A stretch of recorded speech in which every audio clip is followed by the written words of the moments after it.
ગામડાનો ધબકાર ચેનલના સૌ ખેડૂત મિત્રોને જય માતાજી. મિત્રો, જાણીતા વેધર એનાલિસ્ટ અશોકભાઈ પટેલની આગાહી આવી છે.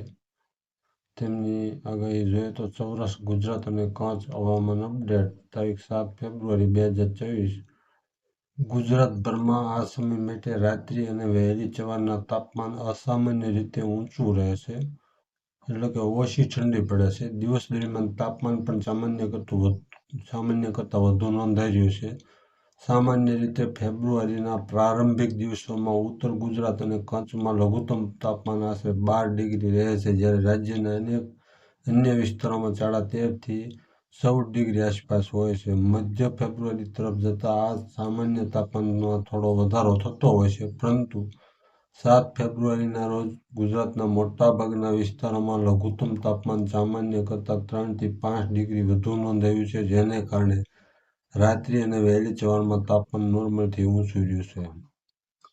આ તમામ તાપમાન મૂલ્યો ફેબ્રુઆરીના આરંભ માટે સામાન્ય કરતાં 3 થી 5 ડિગ્રી વધુ છે. સૌરાષ્ટ્ર ગુજરાત અને કચ્છ માટે આગાહી સમયગાળો 8 થી 14 ફેબ્રુઆરી 2024. રાત્રિ અને વહેલી સવારના તાપમાન આગામી એક સપ્તાહ દરમિયાન રાત્રિ અને વહેલી સવારના સમયે ઓછી ઠંડીનો અહેસાસ થાય તેવી શક્યતા છે. 8 અને 9 ફેબ્રુઆરી તથા ફરીથી 13 અને 14 ફેબ્રુઆરી દરમિયાન મોટાભાગના વિસ્તારોમાં લઘુત્તમ તાપમાન નોર્મલ કરતાં નોંધપાત્ર રીતે વધુ રહેવાની શક્યતા છે.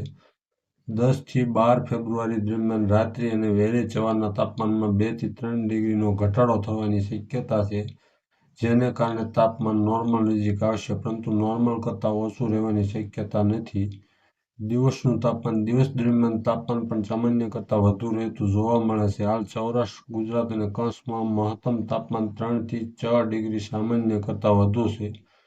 કેટલાક દિવસોમાં તાપમાનમાં થોડો ઘટાડો થઈ શકે છે, પરંતુ કુલ મળી દિવસ દરમિયાન હવામાન ફેબ્રુઆરી માટે અસામાન્ય રીતે ગરમ જ રહેશે. પવનની સ્થિતિ: પવનો મુખ્યત્વે ઉત્તરથી ઉત્તર-પૂર્વ દિશામાં ફૂંકાશે. કેટલીક વખત ખાસ કરી કચ્છ અને પશ્ચિમ સૌરાષ્ટ્રમાં પવનની દિશા ઉત્તર-પશ્ચિમ તરફ ફેરવાઈ શકે છે.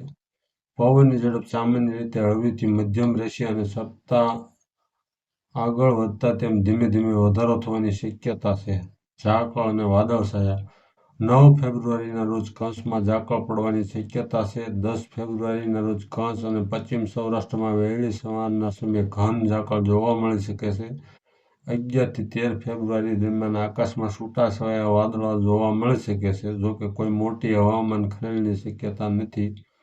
કુલ સારાંશ: ફેબ્રુઆરી મહિનામાં અત્યાર સુધીનું હવામાન નોર્મલ કરતાં વધુ ગરમ રહ્યું છે અને હાલ કોઈ નોંધપાત્ર ઠંડી લહેરના સંકેત નથી. સપ્તાહના મધ્ય ભાગ દરમિયાન થોડા દિવસો માટે રાત્રિ અને વહેલી સવારનું તાપમાન થોડું ઘટી શકે છે, પરંતુ કુલ મળી ગુજરાતમાં ઓછી ઠંડીનો માહોલ જ પ્રભુત્વ રાખશે. મિત્રો, આ હતી જાણીતા વેધર એનાલિસ્ટ અશોકભાઈ પટેલની આગાહી. ચેનલને સબસ્ક્રાઈબ કરજો, વિડીયોને લાઇક કરજો અને શેર કરજો. જય માતાજી.